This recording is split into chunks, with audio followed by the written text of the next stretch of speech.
Hello, everyone. This is Matt with the Busted Couch, and I am here with Javer from Brazil. Say hello, Howdy, Javer. folks. How is everything going with you, fine gentlemen, this evening, and gentlewomen? Yeah, it's good. I assume you're Yes. talking to the audience and not me. Exactly. Well, I am also talking to you, but the audience, the fantastic audience, is always welcome into this conversation. How are they going to get into this conversation? This is pre-recorded. God damn it, Javer. Well, they can always, this is the exact perfect time where anyone who has discovered a time machine can barge into my room and just grab the mic and go nuts. Well, Nothing happened. I am utterly disappointed. Well, like they're. I guess we are posting this on YouTube, so you know what? If you want to join the conversation, you can, but it's going to be a little late. You can post in the comments below, so you can do that. That'll be a good time, and I'm sure that I'm going to see a lot of awesome comments down there. So let's get started. This is our podcast. I haven't done one of these in 9 months. Javer and I did 2 of them to test things out and see how it went, and it was wonderful. It was a good time, but unfortunately my consistency has dropped off since then, and this is kind of a reboot. So Yes. today we're going to be talking about just the games that we've been playing, and then we're going to follow up some news talk and maybe some predictions for the coming week in video games. So I'm going to just ask you first, Javer, what have you been playing this week? Well, this week I've been playing a lot of Alien Isolation, and I have to say, really great. I'm really enjoying it. I can see, the differences between what was originally intended, what was the alien originally like in the first game, in the first movie, and what happened to it after time progressed and the lore went on, and it's just back into this menacing, awesome nub monster, and it's just so fucking mysterious. And even though it's backed up by what is essentially 20 years worth of fan fiction and lore and whatnot, it's just they just nailed it so freaking right. Yeah, I've been meaning to get back to playing that. I only played it for maybe an hour at the most when I first got it, and most of that was actually just trying to get it to record properly. So maybe a legitimate half hour into the game. So I'm just past the introduction and a couple other spots. I don't want to say too much because there's obviously people out there that still haven't played it. Oh yeah, I gotta tell you, man, you're missing out. Steam says 11 hours. Probably a little less than that, since I like alt-tabbing a lot. But it is really good so far. There was that genuine fear that everyone was having as soon as the first few the very first reviews started popping up saying, because the alien seems to have this rubber band AI to it, where it's always going to stick around your general vicinity.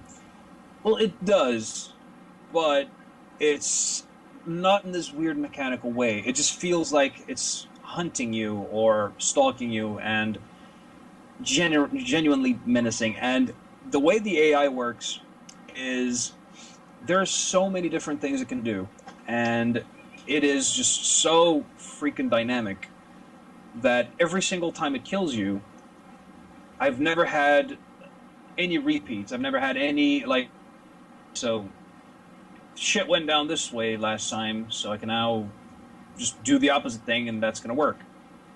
No, that's not how it goes. Got to go, adapt. You take this very slowly. You have to take this very carefully, and this is not the game for people who like to go running and gunning, because even when there are set pieces which you have to run and gun, if you do that, if you do not do shit thinking critically of what the hell you're doing, you'll just get either completely and utterly destroyed, since one bullet is more than enough to just kill you.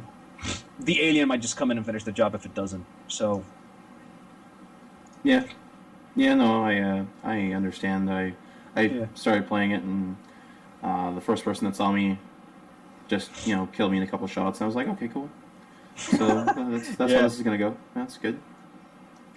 I Um, counted 6 times I died at that exact spot because, Christ, it took a while for me to snap into that mentality that I am not a bullet sponge.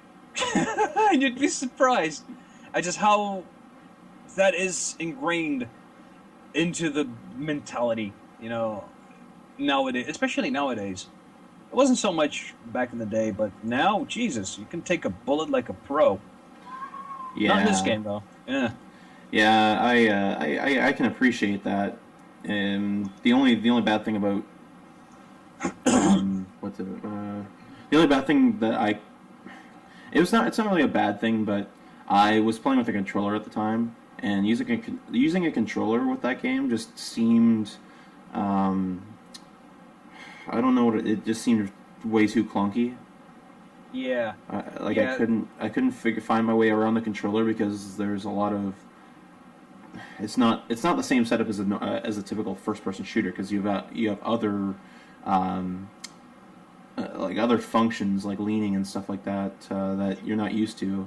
So Yeah, exactly. And you really have to make use of that leaning, because that shit saves your life a lot. Especially since you spend like the vast majority of the game, you can go like from cover to cover, and it's not one of those snap-in covers. You're never really sure if whatever it is you're hiding from is going to like realize that you're skulking that way, if they actually saw you, if they actually heard you. Honestly, that just adds, but the leaning mechanic, that's one thing. Like, if I'm not sure, and that's one of the fun things about it.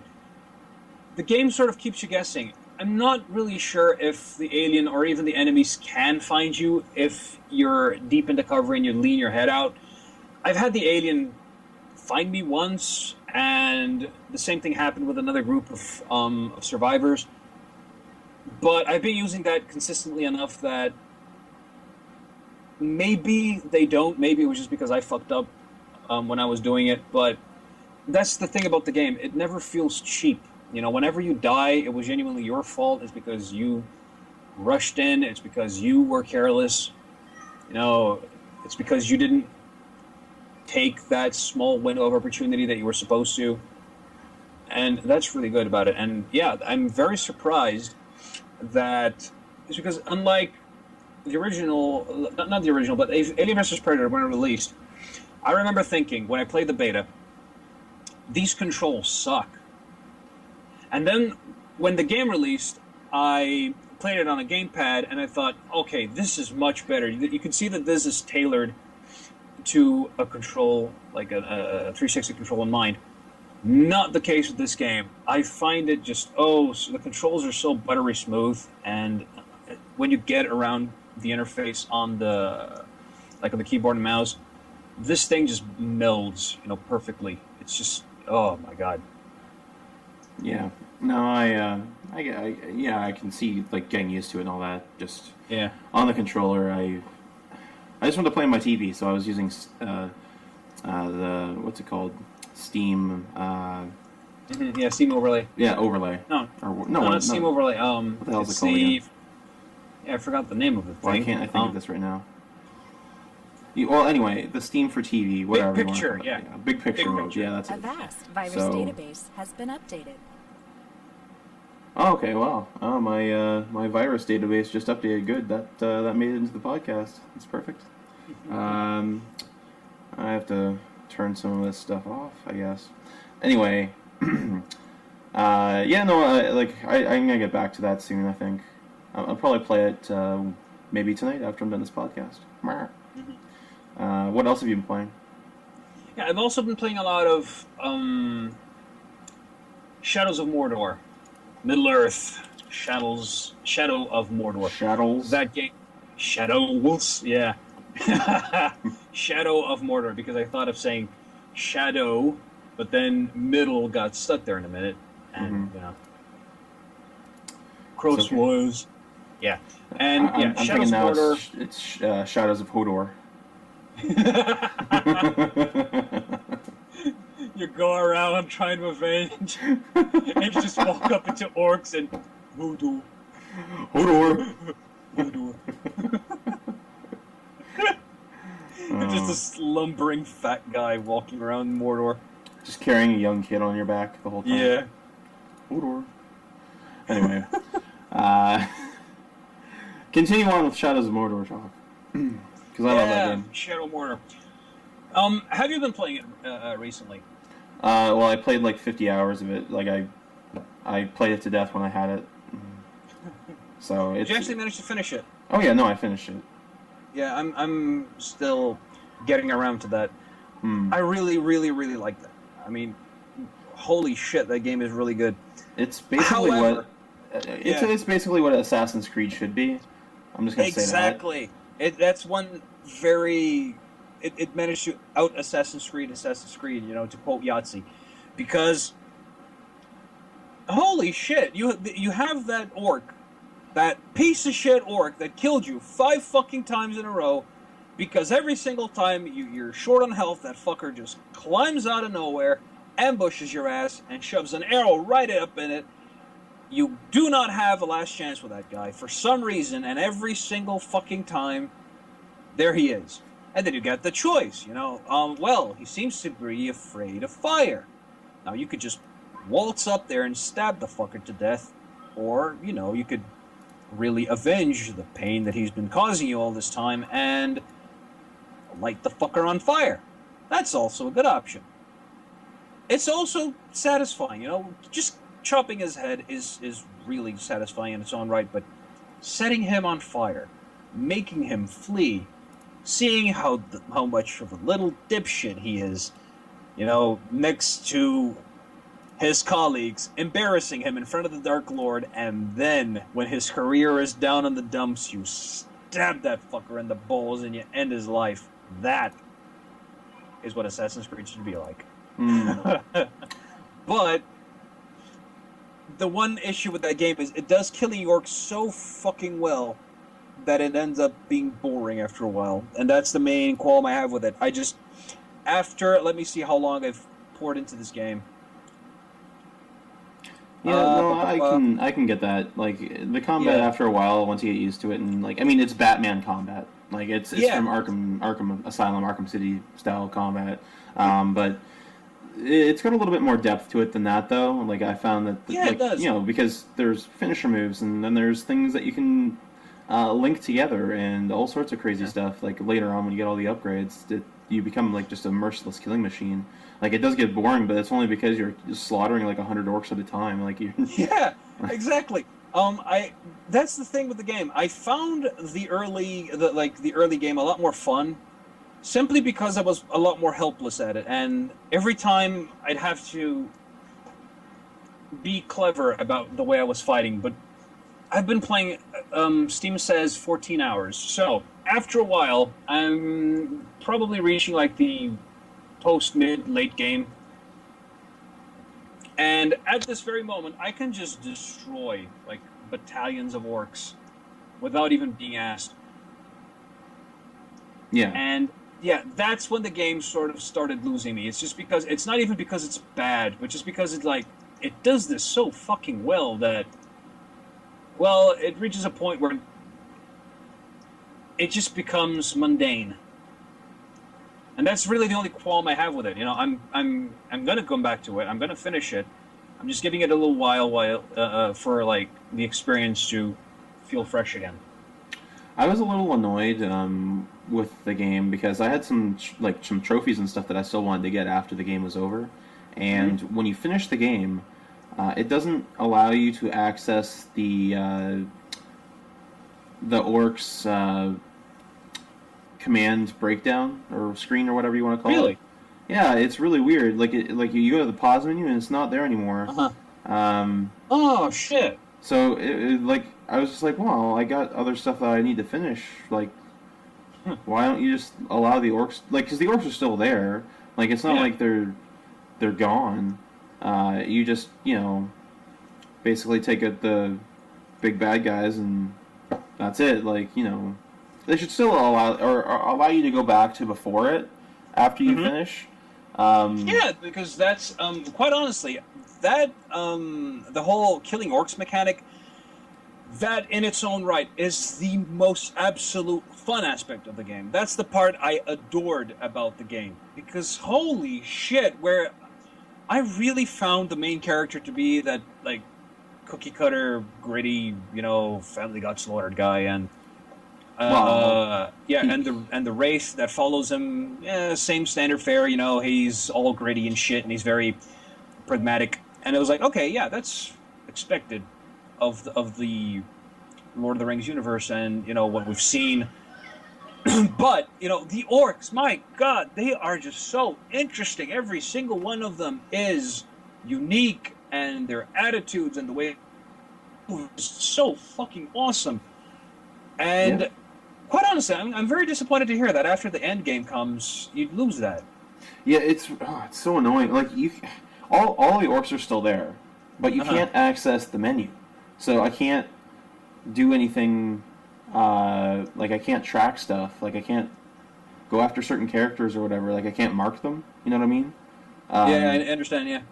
The only way you can access that screen is if you dominate an orc. That's it. Oh, man. And it's kind of, I don't know. I don't know. It would have been nice, but whatever. It just means I'll have to go back and play it again, that's fine. Yeah, it's just an unnecessary what up, right? That you have to, for whatever the fuck reason, bring down once the game is over. Yeah. Yeah. Whatever. Yeah.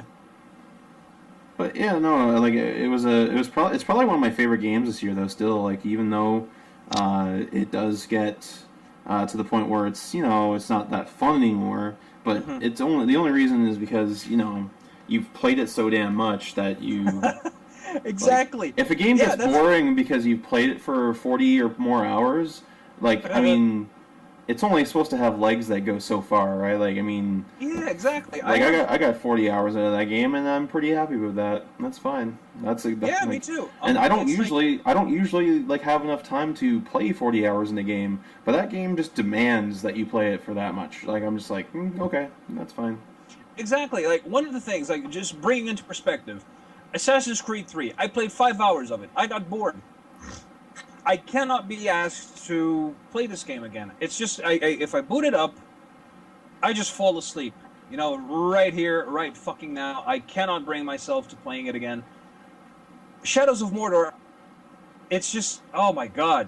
I found it repetitive, but only because it did what it did so fucking well, and I can't wait, for that moment when I have enough free time that I can dedicate enough time to finish the story and get to, like, the free roam mode that I think they have, and I can't wait for the new content that they release. Even though I'm not really a fan of DLC and shit, but, in this case, I really wanted to see what they have in store, because this game can only get better, with age.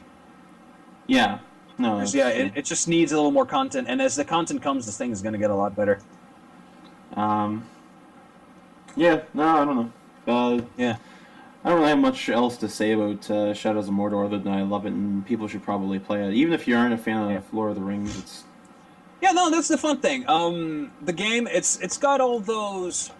if you know your Ungoliants from your Tengaradrums, well, you're gonna really enjoy the lore that when in there. It's very lovely crafted. The story is interesting. They take some interesting liberties with the lore. But that being said, newcomers, even if you've never seen a single one of the movies of the Lord of the Rings, if you've never read anything by Tolkien, it's very accessible. You can get into it. It's awesome. Well, I mean, it really has. Yeah. It really almost has nothing to do with Lord of the Rings. Like, it's in between the movies and I don't know. It really doesn't connect much. Yeah, the connection is very tangential. It wants to exist within its own little separate realm, and to be honest, it takes a lot more from the Silmarillion and the Unfinished Tales than it does the Lord of the Rings or even the Hobbit. Yeah, so and that's what no actually one's really read the Silmarillion. Yeah, me and the other Christ. 5 people who did. Yeah. So that book I hear is just so packed with lore and items that are just almost useless to know. It's like Yeah, it is. It's like, oh my god, I read it because I'm a a Tolkien fanboy, but oh my god, mm, it is very, very, very lore heavy, and if you blink, you're gonna miss a lot. mm, There's a lot of names, there's a lot of places, and there's a lot of names and places that are named once and are never brought up again, and then all of a sudden that big guy says, "Ooh, that place was important," and you're like, "Oh, for fuck's sake!" Let me check the appendix again because apparently I'm a sadist like that, and I want to understand the story. But yeah. Did you happen to see the video of the guy that basically dominated and made almost every single orc captain one of the war chief's bodyguards? So he had one. It was one war chief versus like 18 bodyguards that he dominated. So like he just like killed the war chief, and then the war chief and 18 guys started fighting. And I was like, oh my god, shit, that's awesome. Yeah, I'm gonna try and find the video for that, and I'll leave it in the link below the video or the below the podcast on YouTube. Yeah, no, I really now I want to see that. Yeah. I mean, that's a good thing. I like games. I like games that open up to like innovative ways of dealing with problems. Shit. Yeah, dealing with problems. Like that's one thing that I really loved about Just Cause 2. Everything was just so fucking chaotic, and everything was just so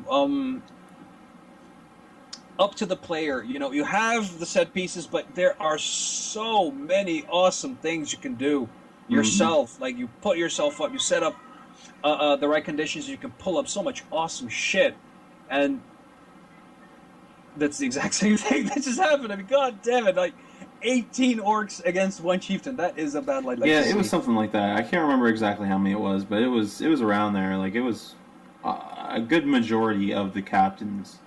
So I was impressed. But what else? Anything? Any other games that you've been playing?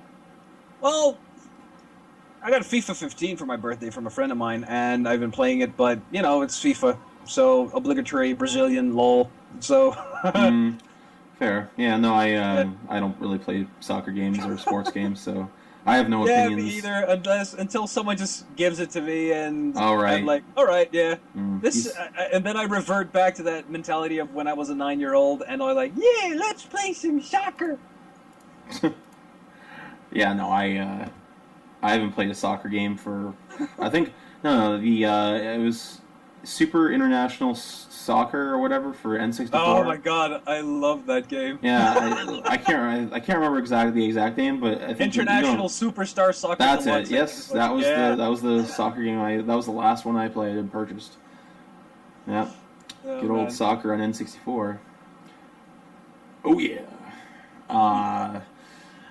Yeah. So just those 3 games. Anything else? Yeah. Apart from like every single random other little games that I've been playing, I've been meaning to check out Crusader Kings 2 Cartagena. I forget how you pronounce it. Oh, I don't know. The new expansion. The new expansion. Expansion that was released from it. Yeah, I got it, but haven't had the time to check out. I really, really, really wanted to check out as well. I think I forgot the name of the game. It's not Starseed Pilgrim. Gemini. Starpoint Gemini 2, yes. Yes. Starpoint Gemini 2. I have it installed. I have not had any time to play it. I'll have a play with it. I've heard it's a lot like Free Space 2. And that is interesting to me because I really like Free Space. Oh, yes. GOG.com, you magnificent bastards. You went and did it. X-Wing and TIE Fighter. It works. It works fantastically. You put up, it works with a gamepad. Oh my god, that shit, it just brings back so many memories. The games have not aged all that well, I've got to say. The controls are a bit clunky.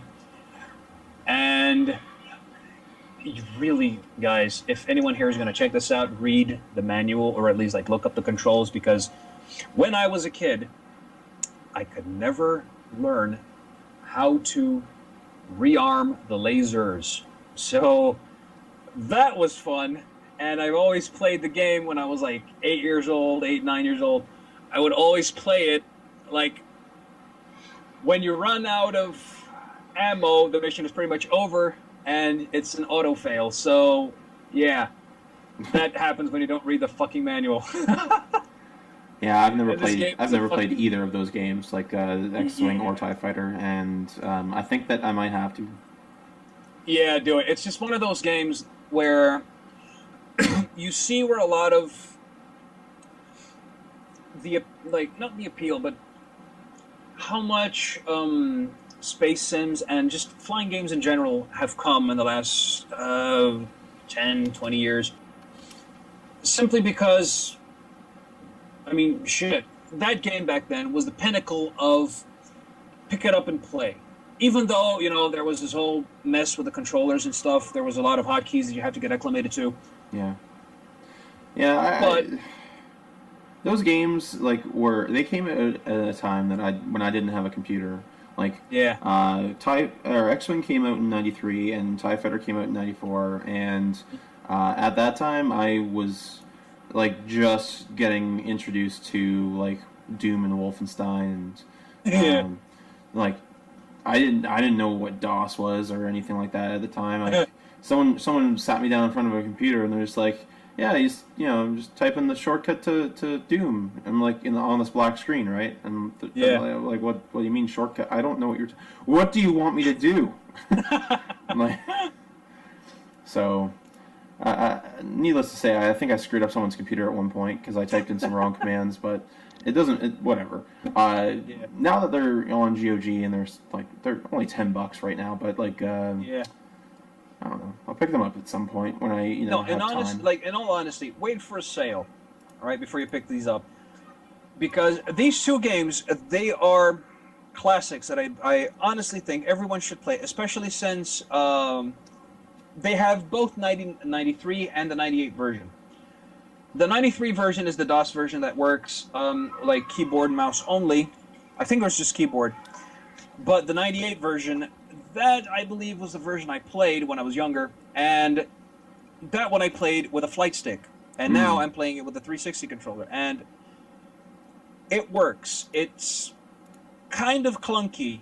You know, the controls, they're not what you expect for, like, War Thunder, but it's really good. Like, when you get your head around it, and when you start getting the big missions with, like, the hundreds and hundreds of TIE fighters versus the X-Wings just blowing out, and then when you do the trench run, the Death Star trench run, that is when the game shines. And, oh my god, memories. So many memories. Yeah, I need to get into that stuff. I didn't play a lot of Star Wars games growing up.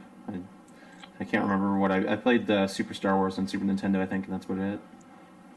Yeah, the games I played. Yeah, I played Super Star Wars and X-Wing back in the day. I did not play TIE Fighter. I played X-Wing, and there was one more.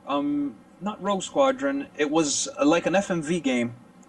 Oh, I don't know. I played a lot of Rogue Squadron. Like, Rogue Squadron was so fun.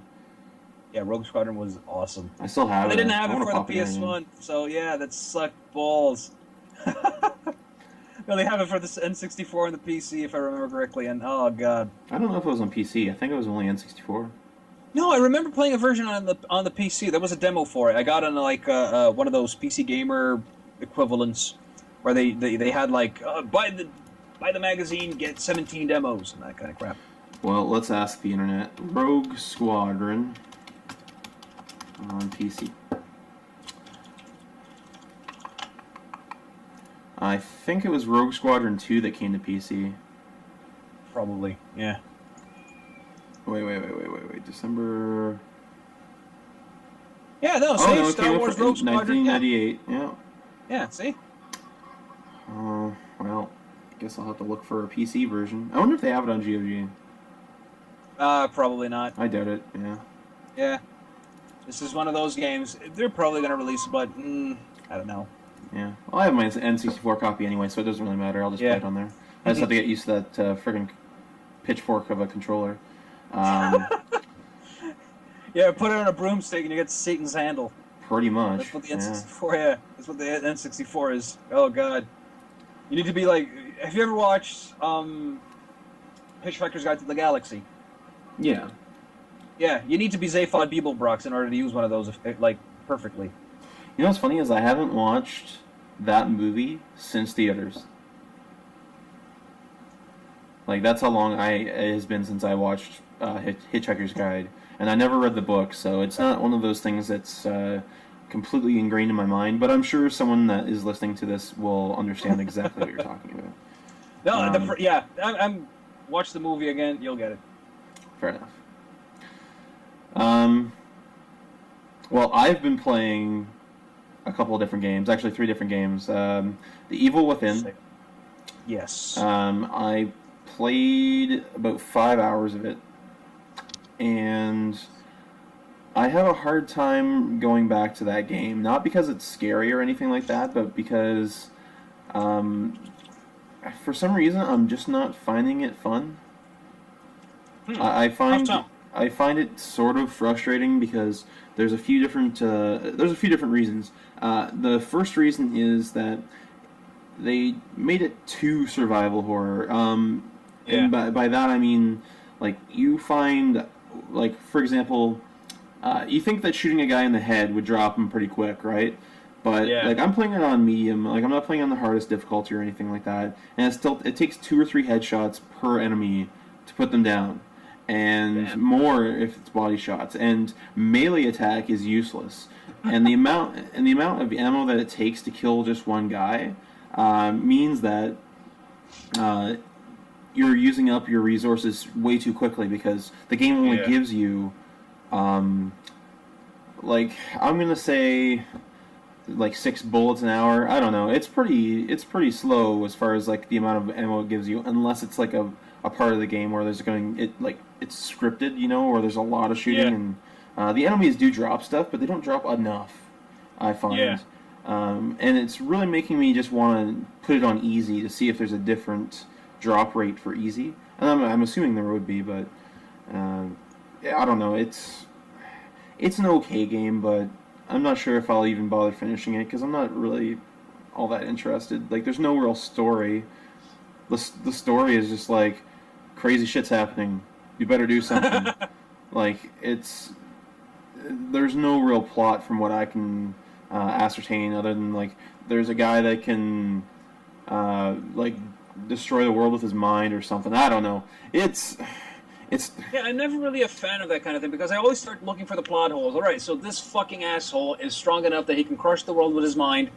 Why doesn't he? What is he waiting for? Well, what does if he can manipulate the fucking time-space continuum, why didn't he just put himself up at the pedestal to begin with? Does he have a sense of fair play? The thing is I think that there's obviously going to be a plot twist. Like, and it hasn't confirmed it, but, like, I just got the feeling that you're in your own head. Like, you know, because it's called The Evil Within, and all this, like, weird, crazy magic shit's happening all the time, and, like, I can't tell whether it's just because it's in your imagination or because it's the other guy, or if the other guy is your imagination and, like, you're just going crazy. I don't know. So, whatever. Like, I still kind of like it because I enjoyed, like, there's a couple boss battles that I've had that were enjoyable. And where you have to use the environment and stuff in order to kill the boss rather than ammo, so that works. And then, what else is there? I've heard it say that this game is a lot like Resident Evil 4, almost like to a fucking T.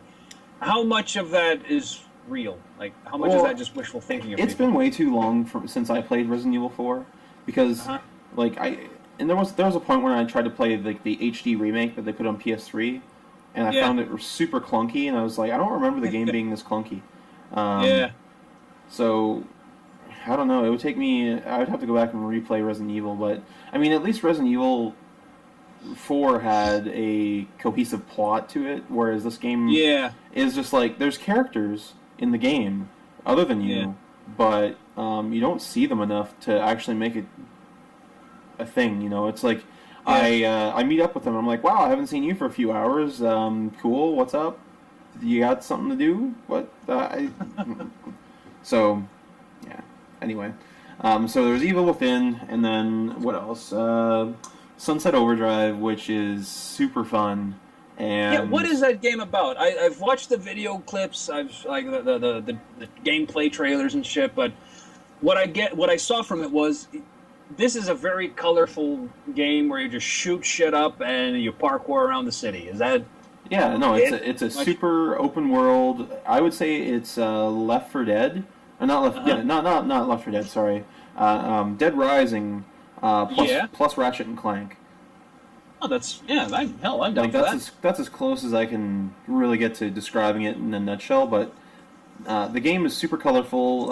Like everything is not super serious, and like when you die.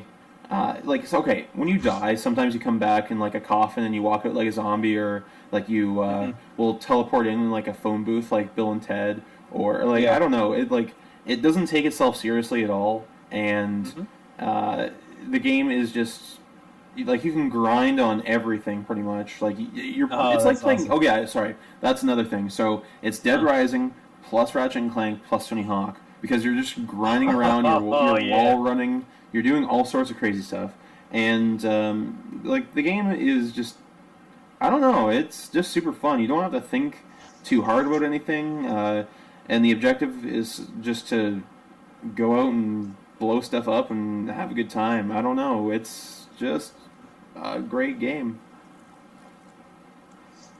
I don't really know how else I can describe it. I'm like dying to see this game being released for the PC because from what I understand, this is like Xbox 360 exclusive, right? Not 360, Xbox One. Yeah. No, I don't think it's coming to PC, but I'm not one of the developers, so I don't know. It's because between this and Rise Son of Rome coming to the PC, I'm like, all right, so eventually I can expect anything. You know, like 2 years down the line, I'm thinking, and then Sunset Overdrive releases on Steam, and it's like, oh, right, fantastic. Yeah, no, I don't think that they're gonna do that. Like, honestly, the exclusives that have been coming out, like, they can't just keep releasing them on PC, or else what's the point of having an Xbox One? Right. It's like, when you can get every single game for either PC or PS4, most people will have something of a PC, and then they'll have to choose one console, right? So, you would just get a PS4 and then buy everything else on the PC. Yeah. So there'd be no point in having an Xbox One, which would be stupid. So, they're gonna have to keep some of these exclusives on the systems, or else it'll just be a mess. But yeah, no, Sunset Overdrive, there's lots of like mutants, and basically the plot of the game is like there's a big like opening event for a energy drink, and the energy drink basically is untested. They have to rush it out, so everyone starts drinking these energy drinks and turning into like crazy monster mutants that tries to eat people and all this other stuff, right? So and you end up being like one of the janitors or whatever that's working for this event, and you have to kind of make your escape, I guess. And there's all sorts of really cool creatures and stuff in that game, and I kind of want to leave that stuff a secret until people can play it themselves. But there's one that's there's one that's like a spawner, so enemies spawn out of it, and it's basically a big monster with a dumpster on its back, and they just jump out of this dumpster, and it's like, oh, it's interesting. So there's just and there's all sorts of weird like guns and stuff in that game. Like there's one, there's one that shoots exploding teddy bears. There's there's a whole bunch of them. Like I haven't really gotten too many of them. There's one that shoots a little doll or something that sprays acid everywhere and dissolves stuff. It's like, and each weapon has its strengths and weaknesses against certain enemies. So like some are weak against humans but strong against the OD. The OD are the people that have overdosed, so they just call them the OD. It's super fun, and anyone that has an Xbox One should probably own that game. Sick. Yeah, awesome. I need to play more of it because I've only played for maybe 2 hours most. And I hear that the long game is better than the the intro, right? Like, I heard that after 2 hours, it just starts picking up speed really quickly. So I'm interested to see where it goes after that. Awesome. And then I've been playing Lords of the Fallen, which Yes. okay. That I am dying to try that game out. Yeah, give us the details, Matty. So Lords of the Fallen is Yes. Dark Souls. Dark Souls to a point. And the way that the system in that game works is similar to the Souls system. So when you gain experience, you can keep going, and as you keep going, like your drop rates will increase and stuff like that. So you'll have more. Yeah. You'll be more apt to get better items and stuff. But the longer you go without saving or visiting a save point, then or using your experience, then you have more risk of losing it, right? And then you drop it just like in the Souls games, but you have a certain amount of time before it'll just disappear though. So like the Souls games, it'll just stay in the same spot forever. Whereas in Lords of the Fallen, your experience and stuff will disappear after a certain amount of time. So you have to get back to it, or else you'll lose it. And like at the start of the game, like creatures weren't very difficult, and I did beat the first 2 bosses on my first try. But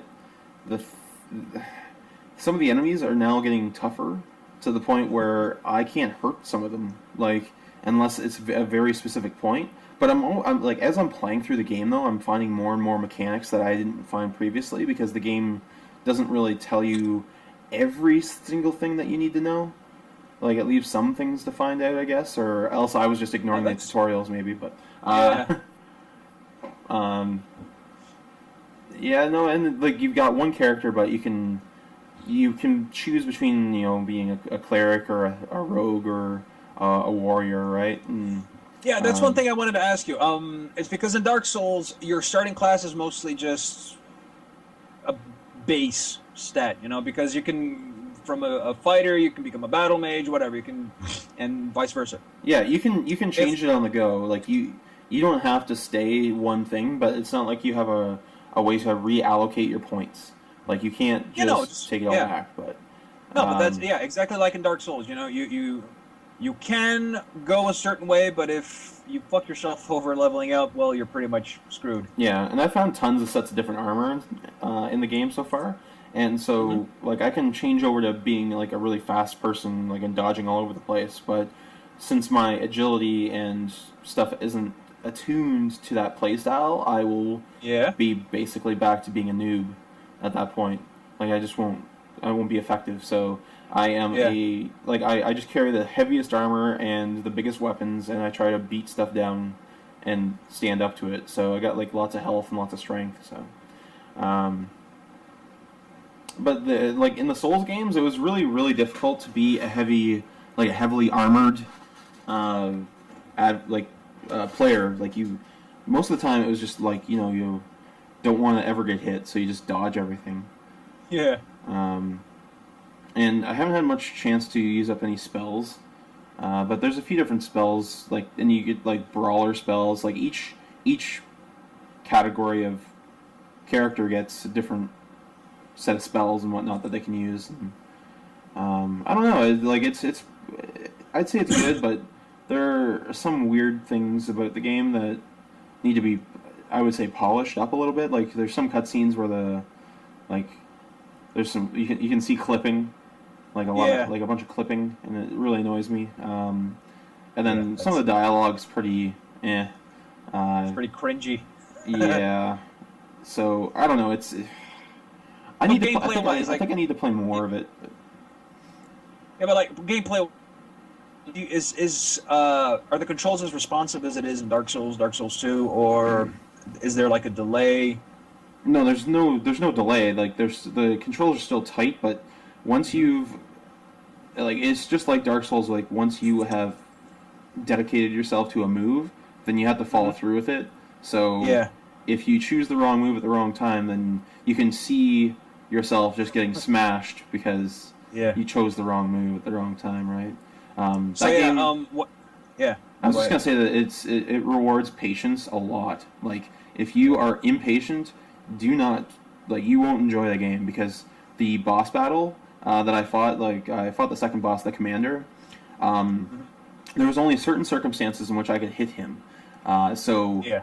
I would literally have to stand back, run around him for a while, and wait for my opportunity to arise in order to hit him. So it took me probably like 20 to 25 minutes just to kill him. So, yeah. Damn. That is a lot. God damn. I might be exaggerating, but I don't. It didn't seem like it seemed like 20 to 25 minutes. No, yeah, I'm the only boss I can remember from Dark Souls that actually, from either like Dark Souls or Demon Souls, that took me that long was the Iron Giant, I think, from Dark Souls.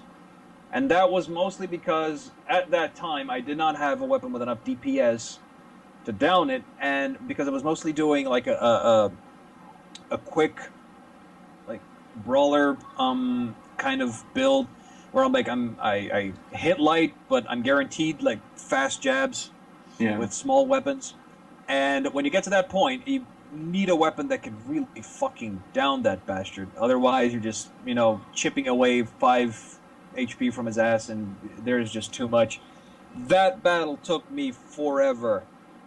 For fucking ever. And the first time I played around it, and the second time I played around it, is when I learned I could just chuck his ass out of the roof, and that was just amazing. It was, oh yeah. Wish I knew that the first time. Yeah, I really should go back and play the Dark Souls games because I never finished either of them. Like, I love Demon Souls. I love that game a lot. Me too. I finished Demon Souls twice, I think, on the PS3. Mm-hmm. And I finished once on the Chinese server and once on the North American server. And then when I got Dark Souls on the PS3, I got it pretty far, and then I got it on the PC. I didn't finish it twice because one time I got stuck. The second time I also got stuck, and I'm like, there are only so much hours in the day, and I'm like, oh god, I love this game, but it's infuriating. Yeah, I played up to a certain point twice. I played it on PS3 and PC, and it was both the same exact spot. I got to the Gaping Maw Dragon and I stopped. And Why? I don't know. Like, okay, there was there's something about sewers that I just don't like. Yeah. And it just turns me off from the game so quickly because I'm so sick of sewer levels. I don't know. And the Gaping Maw Dragon, for some reason, I could never fucking kill it. And I don't know why, because it's not supposed to be that hard, but... Yeah, it's totally not.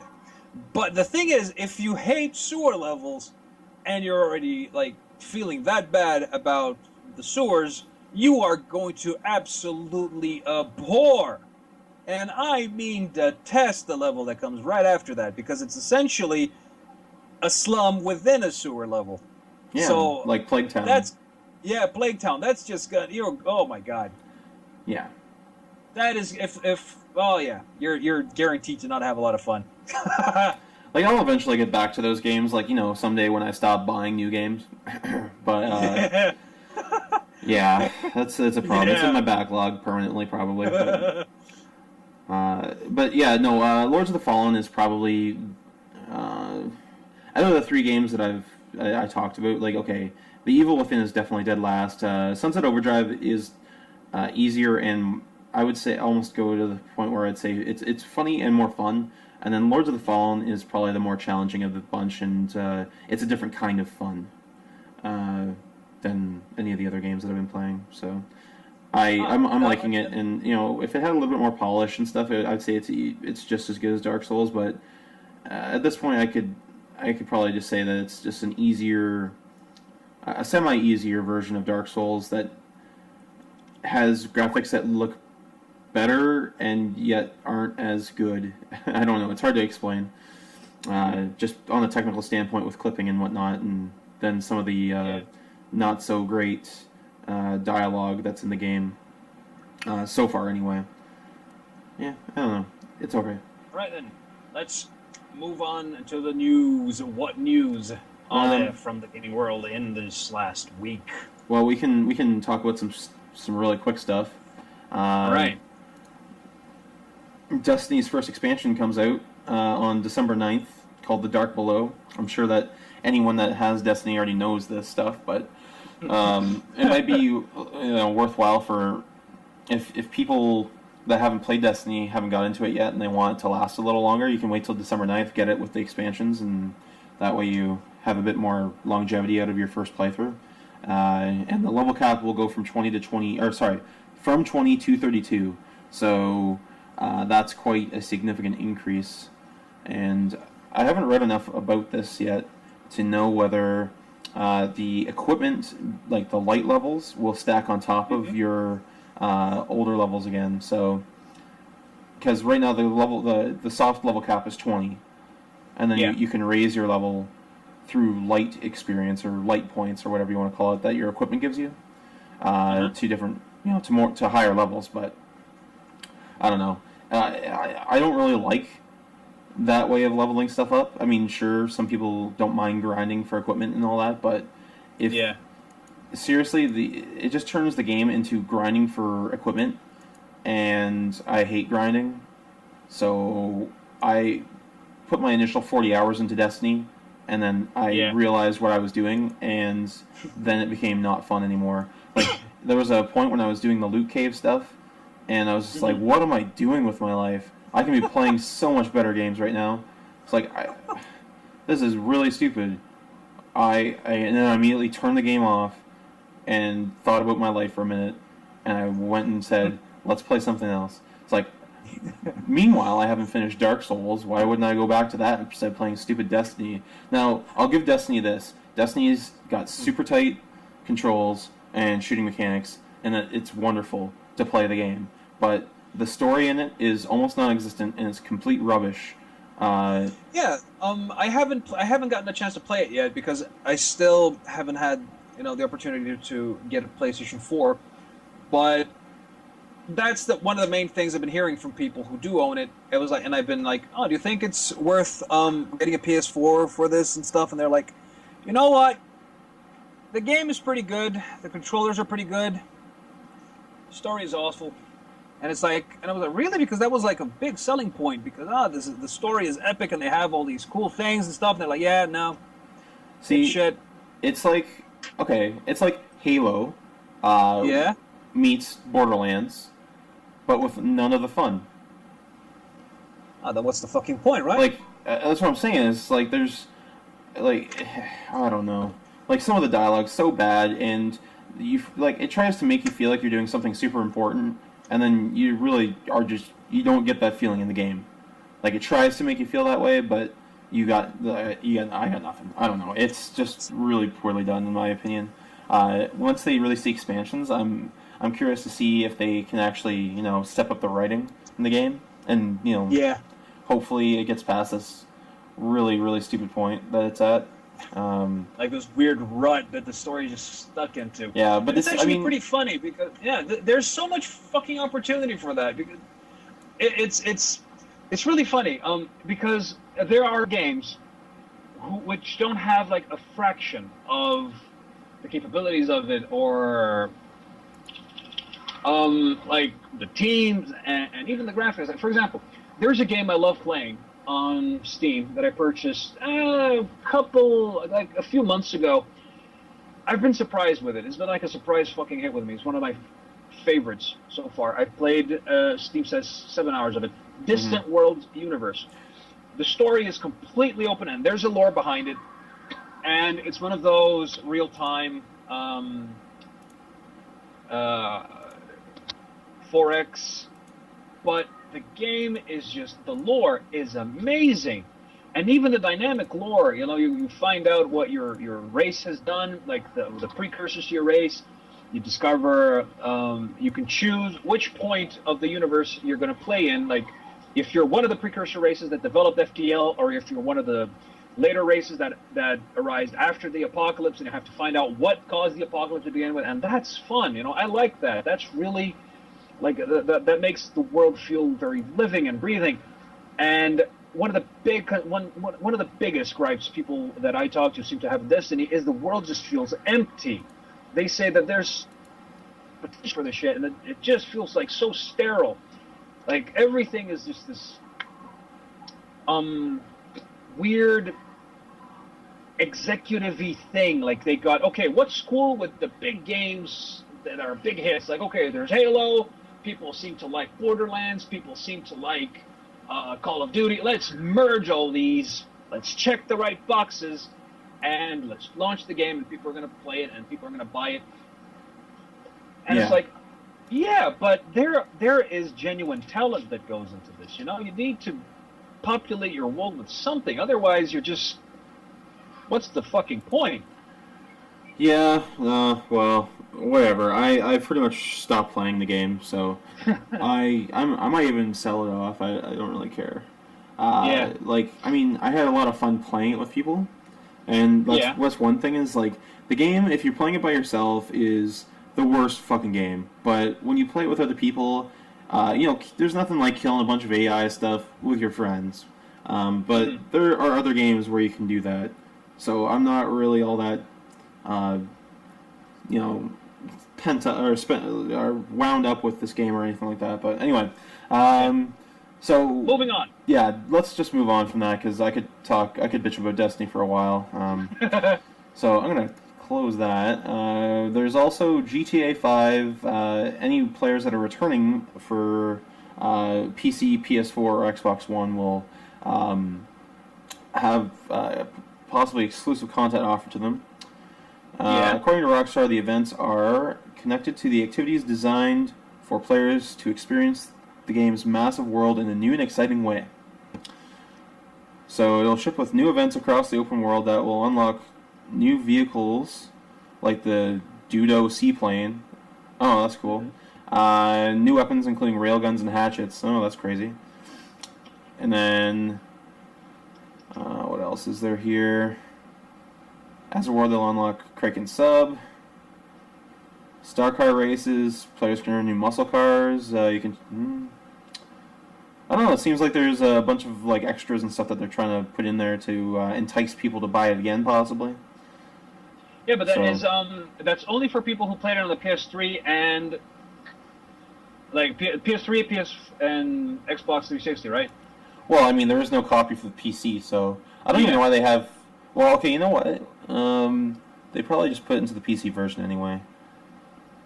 So the exclusive content will not arrive on Xbox 360 or PS3 versions of the game, so it won't be on those versions.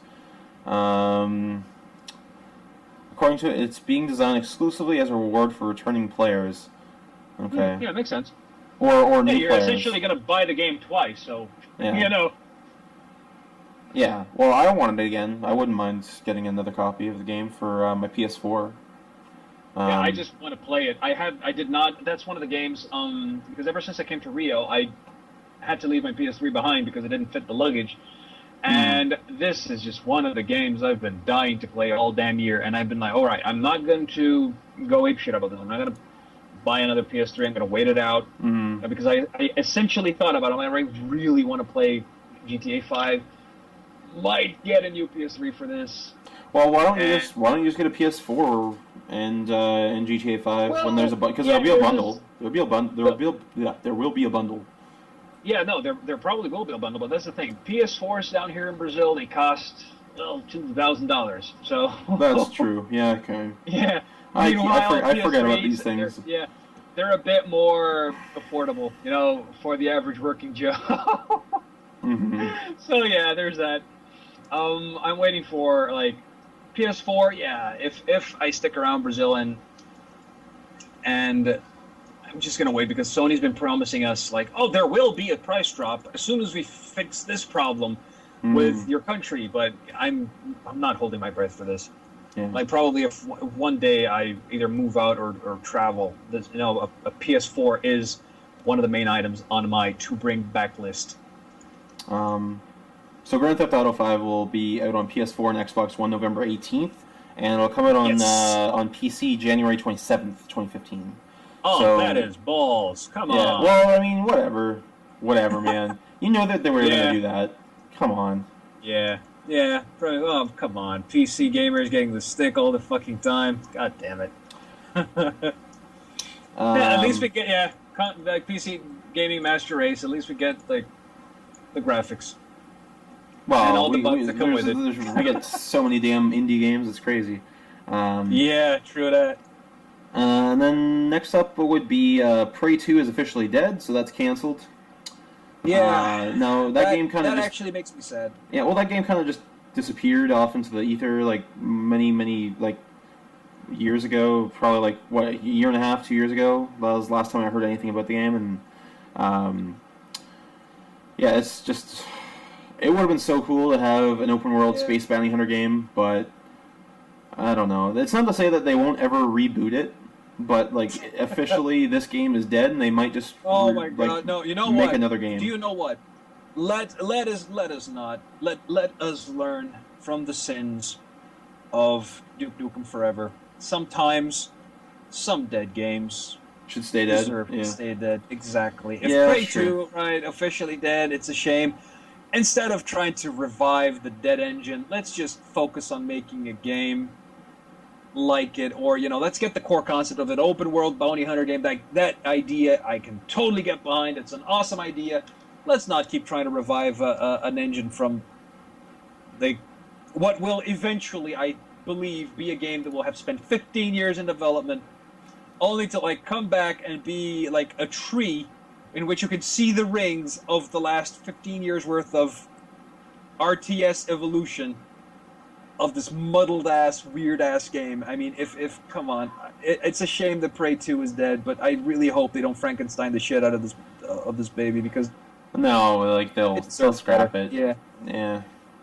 But It's I a damn mean, whatever. shame, yeah. That just means that they can make another game that's space bounty. I just want a space bounty hunter game. Like that's what I Me want. too. That's the thing. That's what makes me very sad about it, because I wanted an open world space bounty hunter game. That is awesome. That is epic. I really want it, but Yeah.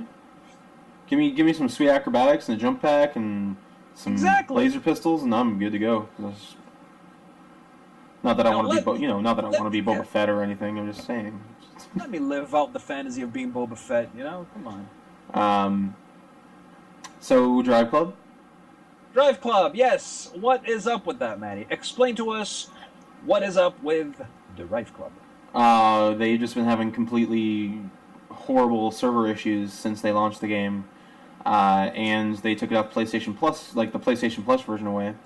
So the PlayStation Plus version is officially postponed until further notice, apparently. So because that always sounds awesome. There's just been nothing but problems. Like some of the features in the game aren't working properly at all because, like, Drive Club is supposed to be designed mostly for, multiplayer. Yeah. But without having proper servers up, they're not going to be having all the features available in a $60 or $70 release now. So it's just a big mess, and considering that this is probably, I think this is the only exclusive that I can think of off the top of my head for the PS4 this Christmas season. That's bad. Yeah, come to think of it, I also really can't think of any. Like other than indie games, but this is the only AAA game. Yeah, but retail maybe release. This is should come without mention, because it's pretty much a given. If a game is going to be released and it has multiplayer or multiplayer focused things and it's very multiplayer intensive, it will have server problems, because this is it's a rule. I mean, come on, we've lived through Diablo 3, we've lived through SimCity, we've lived through Destiny didn't have any problems when I played it. Like when I started that thing up, when I got home from the midnight launch, Destiny worked fine. Destiny, but that's the thing. That's this is a racing game. Yeah, but it's Bungie, right? Bungie has it. No, which developer was responsible for Destiny? For Destiny? Yeah. Yeah, it was Bungie.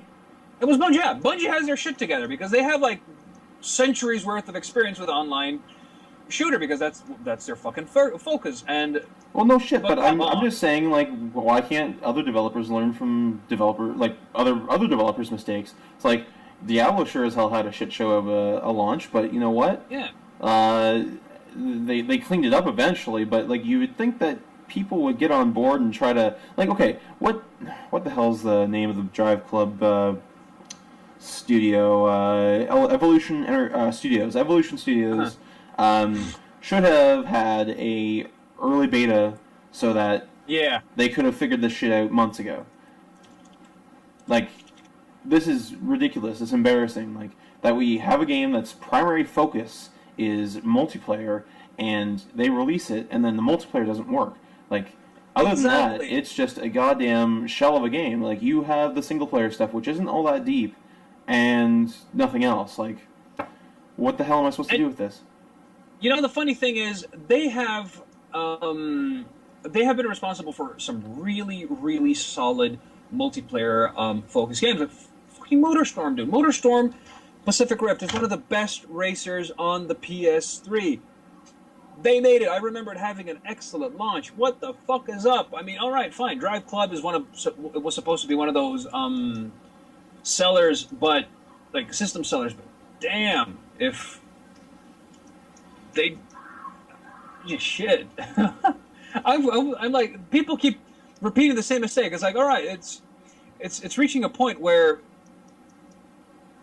you know, gamers are just starting to expect, like, all right, this game is going to be multiplayer focused. Yep, I'm going to buy in the next 6 months because fuck if it's a coin toss if the servers are actually going to work properly. Yeah. Oh, I don't know. Like, it's just... I'm just going to leave it. This is ridiculous, and this shouldn't happen at this day and age. Like, it doesn't make any sense, especially when it's a multiplayer-focused game. You should have had a beta just to test the network and the connections and the servers. It's like, what's wrong with you? Yeah, exactly. So I'm going to leave it at that. Evolution Studios, you need to smarten up. Shit, mate. And then Sega brings Valkyria Chronicles to PC. Yes, fucking A. This finally. November 11th is the date.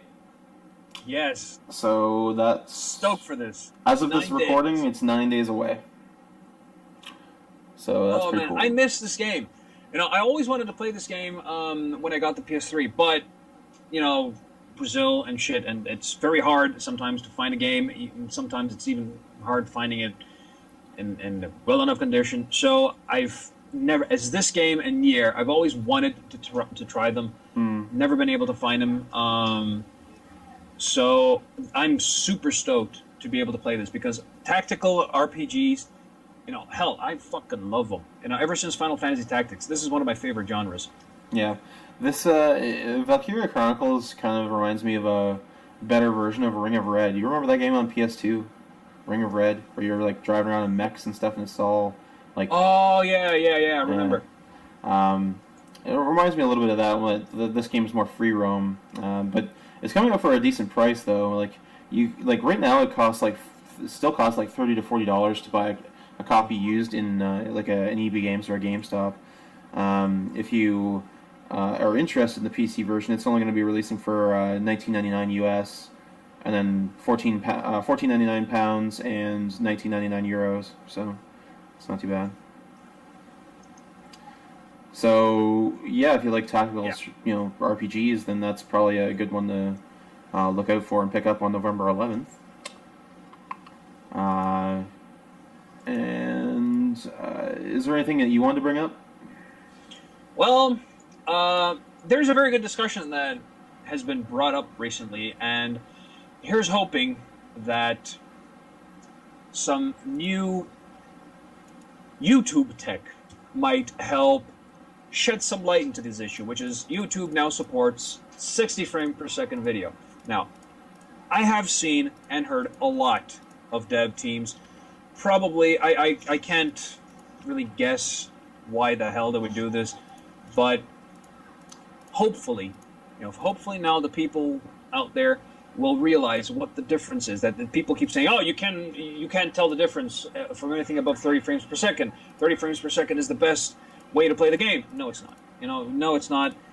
Here's hoping that you'll at least get a visual on the differences between 30 and 60 FPS and how much more fluid everything seems.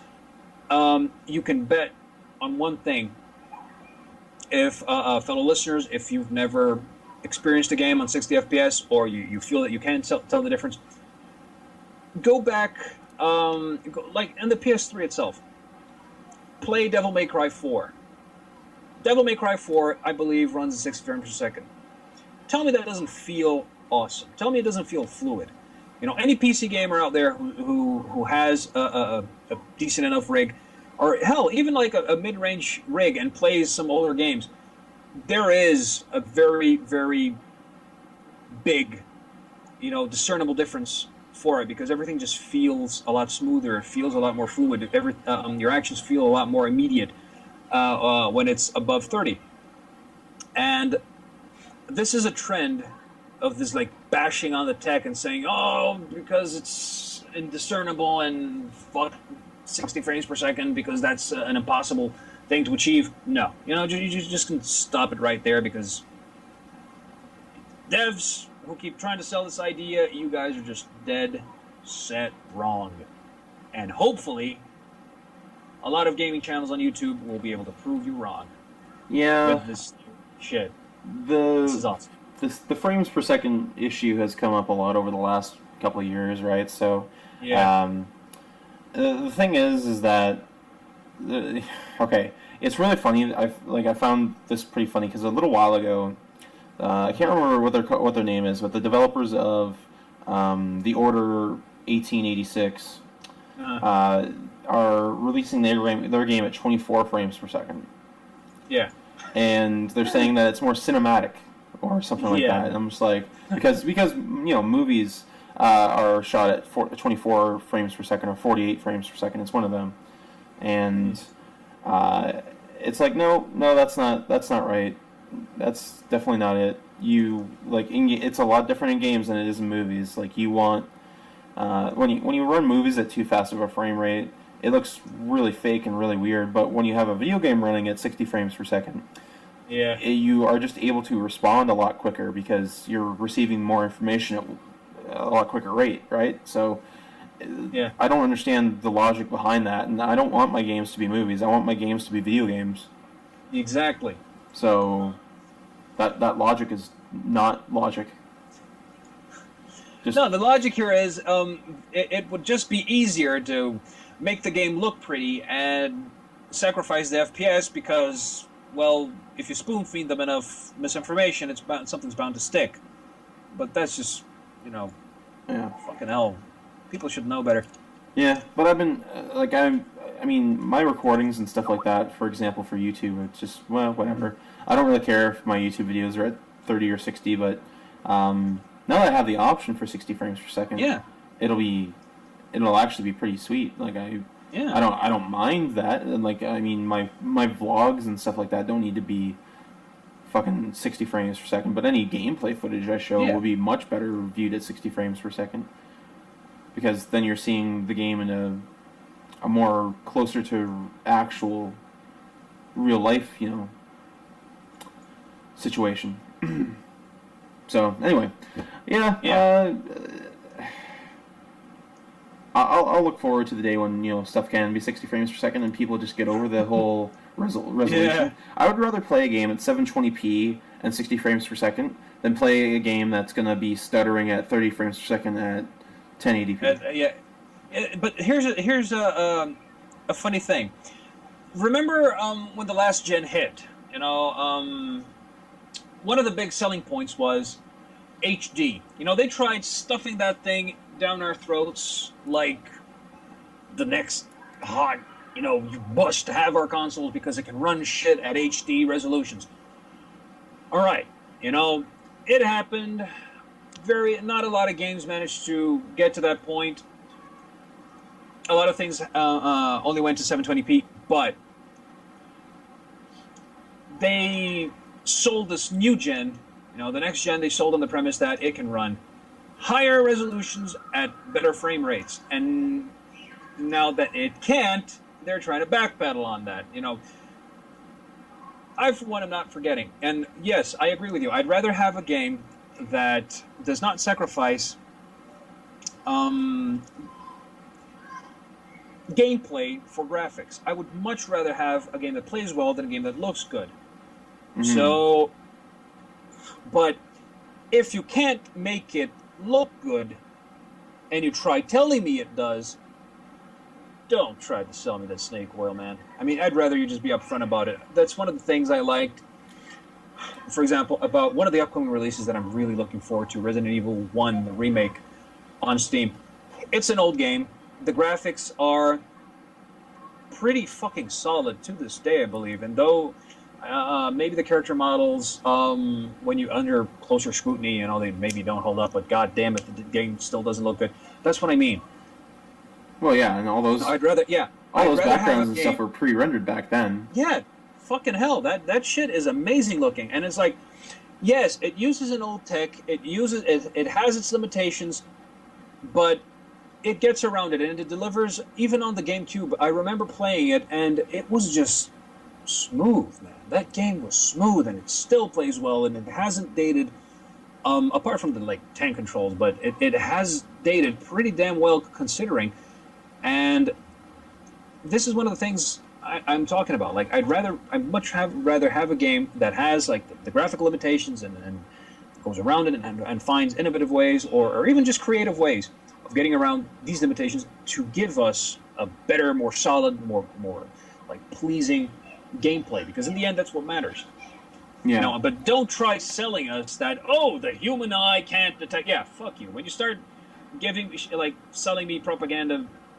Yeah, that shit just sit right. Well, the thing is that, why don't just game developers just start trying to, capitalize on aesthetic rather than the actual graphics themselves? A game can look really amazing and not look realistic or look super sharp or anything like that. If you use the right combination of colors and shapes and all that, you're bound to make something that looks good. So, yeah. I don't know. It's a toss-up. Some people out there are just so fixated on actual graphical fidelity and stuff like that, where to the point where it's almost like a complete obsession. Yeah, it's does this game look good? Well, if it doesn't, I don't care for it. No, come on. Yeah, it's you are missing out on so many different games. Yeah, for example, if you're gonna pass out on a game like Shovel Knight just because it looks 8-bit or because I don't like me pixelated graphics. You are missing out, dude. You're seriously missing out. Shovel Knight is one of the few games I've finished over the last year. It took me 7 or 8 hours or something like that, but that's still pretty damn good for a $15 indie game. It reminded me so much of Mega Man style games, and I don't know. It was a wonderful game. But anyway, I think that we should probably wrap things up a little bit here. We're getting a little past our time. I think it's about an hour and 15 minutes in now. So I think we should just call it here. Yes. What do you think you're going to be doing over the next week, Javer? Well, over the next week, I'm going to have to put Alien Isolation on hold because today, as I got to the derelict mission, my video card drivers gave, and I got a blue screen, and then I tried it again, and the same thing happened, and I visited the forums, and they said, the latest driver update, it doesn't sit well with the Alien Isolation, so I'm going to put that on hold until they manage to fix it. I'm probably thinking I'm going to finish Shadow of Mordor. Yeah, you should probably do that. And one game I've been really aching to get into a little more is I had it selected here. Enslaved, Odyssey to the West. I realized I got it on an Amazon bundle a couple months ago, and I installed it. I played it for half an hour. I really liked it. I'm finding the gameplay interesting. I'm gonna see if I can get some gaming on this next week and give you guys some feedback. See if this holds up because I really like the studio. The guys responsible for this. They did Heavenly Sword, and I played all the way through Heavenly Sword. Heavenly Sword was fantastic. Let's see if lightning strikes twice with Enslaved. Well, I played it on launch. I got it when it launched on PS3 years ago, and that game is way underrated. It's a good time. So you'll probably like it. It kind of reminds me. It kind of reminds me of it's like Eco, but not. It's hard to explain. It's got definitely a lot more character interaction, a lot more talking and stuff like that. Obviously, and it's in a post-apocalyptic, machine-ruled world. So, yeah, I would say it's like Eco and The Last of Us, but replace the fungus monsters with robots. Sweet. Yeah. Anything else? Looking forward to it. Not for now, Matty. How about you? What do you think you're gonna be up to this week? I'm most likely going to continue playing Sunset Overdrive and Lords of the Fallen. I'm not sure if I will continue playing Evil Within or not, but we'll see if I have time. And honestly, I just got a lot of work to do. Like I'm gonna try continuing on making a vlog every day. I'm gonna make a vlog right after I'm done this podcast too. So, and then I'm gonna try and hopefully get another video done as well, and maybe bring out a video for. I'm not sure yet. I still haven't brought out any horror game videos because I was gonna do that for Halloween, but I ended up getting too busy to do anything. So I might do some late horror game recommendations as a fun little video that I can throw in this week maybe. So if I have time, that's what we'll probably see. And then late Halloween is better than no Halloween, mate. Yeah, well, you know what? It's in my opinion, Halloween's not over until I say it's over. I don't care. Yeah, awesome. I would rather celebrate Halloween than Christmas. Okay, like it is so much less. Capitalism goes on in Halloween. But anyway, so yeah, that's about it. So thanks to anyone that listens to our podcast. I hope you enjoyed it, and you guys have a great week. Thanks, guys. Later, mates.